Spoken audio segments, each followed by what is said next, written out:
Greetings and welcome. My name is Jake Reeson. I'm a forest gardener and forest garden designer, and this is a short video for those volunteers who are helping to create a gallery of photographs of forest garden plants. So what you can see here is a spreadsheet forest garden gallery checklist, and this is taken from the complete list. So the whole idea is that the forest garden plants in the gallery are in the same order and the other plants which are in Martin Crawford's book Creating a Forest Garden. So that's the first premise. So what I'm going to show you from the list, this is a kind of the list of how they appear in the book, and on the far right hand side there's people's names, so you'll be allocated a set of plants and you've got to do some research and find those photographs. Now I think about 4 photographs per plant will be enough to get the process rolling. There's a list, a suggestion here up on the top. If you see, there's a list of possible photograph angles that you can take. But most importantly, it's a list. It's a photograph of the whole plant, a close-up of a section of it, a leaf, flower, fruit, nut, seed. The kind of important parts of that particular plant. So what I was going to show you was the example. I put myself down to show that I'm mucking in, and I'm starting off with uncommon fruit canopy, uncommon fruit, and the first one is Juneberry. So every single item here has a link to the Plants for a Future page, and you can see that coming up here, and there's a couple of photographs on there. So I will be looking for Amelanchier canadensis.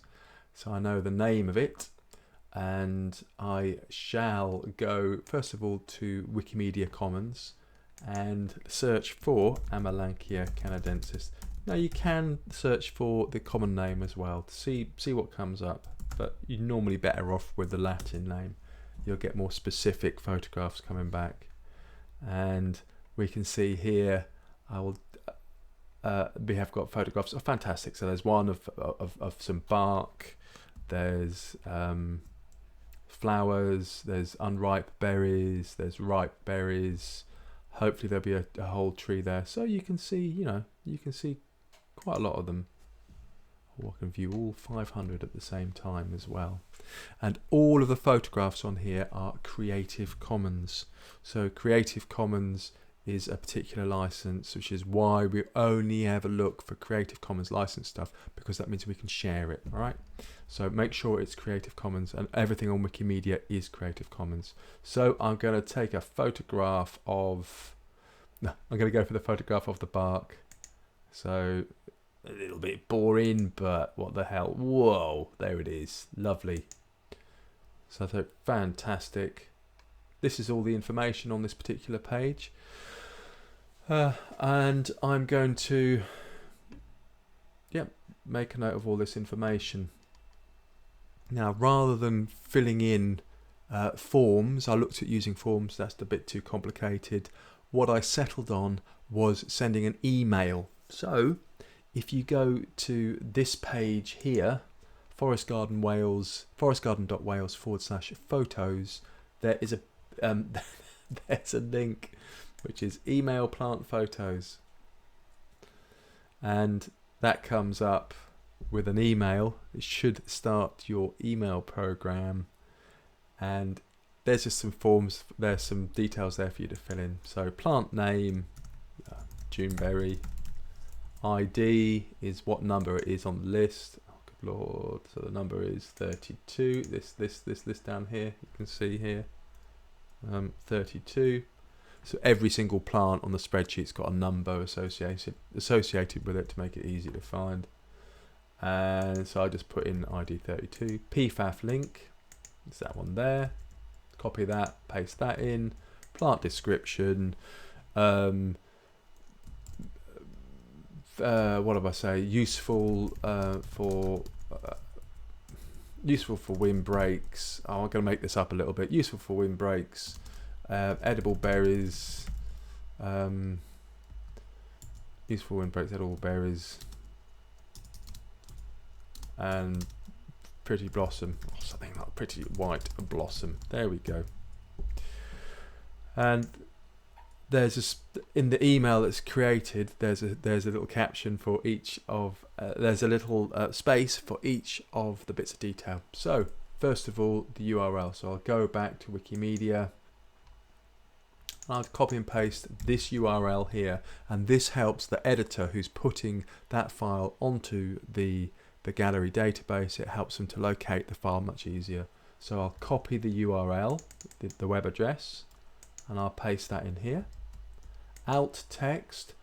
Every photograph should have alt text. Stands for alternative text. It's for people who people with poor vision who use screen readers, and it provides alternative text if someone's using a screen reader, and also if an image breaks it tells you what the image would be, which can always be helpful. So you should always have alt text. It's close up of tree bark. Okay, close up of tree bark. Caption, you can make this stuff up really. Juneberry bark detail, Juneberry bark detail. Author, always attribute the author, and the author's name will be down here somewhere, and just the name CHHE, CC, is it CCHE? Yeah, CHHE. There we go, and that's it. So do that for the rest of the photographs. I'll do a couple more just for the sheer hell of it. So that's the idea. I'll just do a couple more quickly. So in Flickr, Amelanchier canadensis. Doobie-doo. Make sure you choose Creative Commons or Creative Commons license.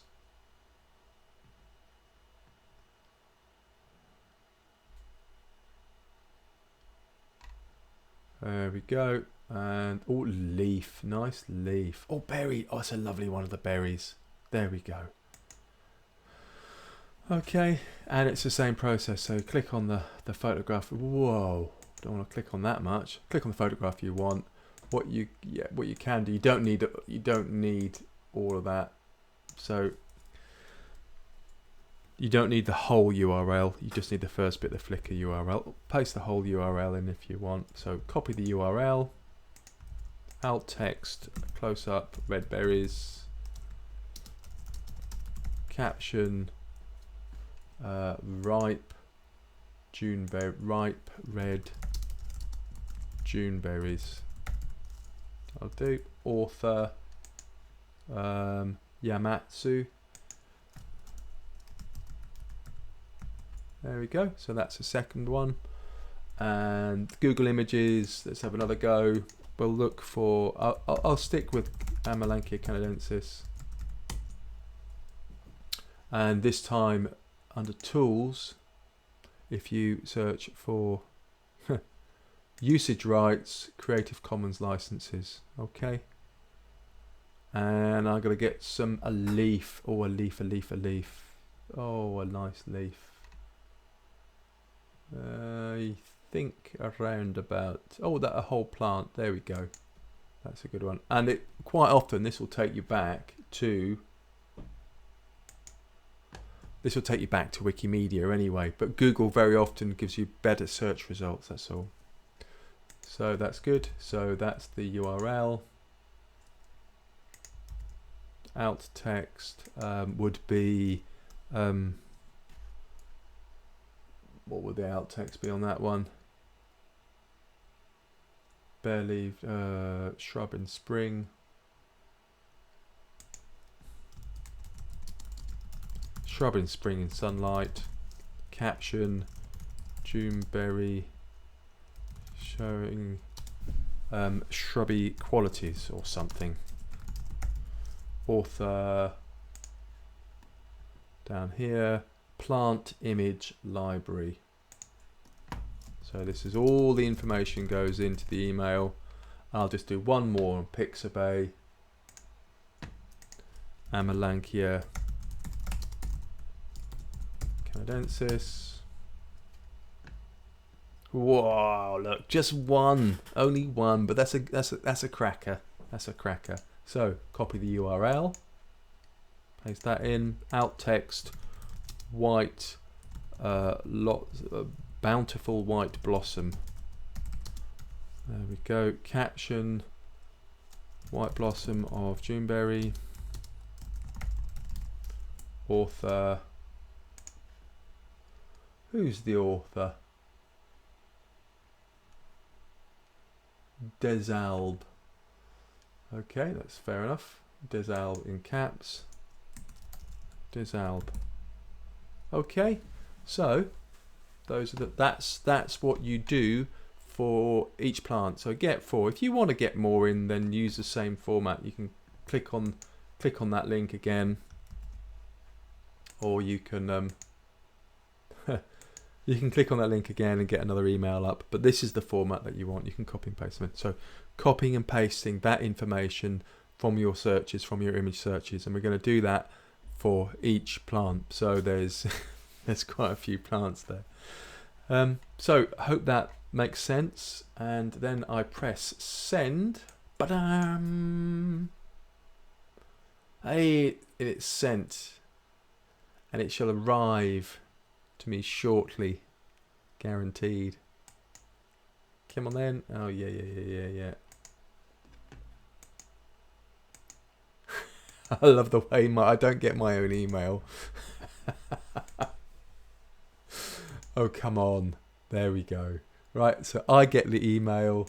And then I'll do this in a different video, and then I get that information and say, fantastic, that's the URL, alt text, caption, author, and I put them all into the database, okay, for that particular plant. This is a particular plant. These are the 4 photographs which go with that plant. Cool. Right then.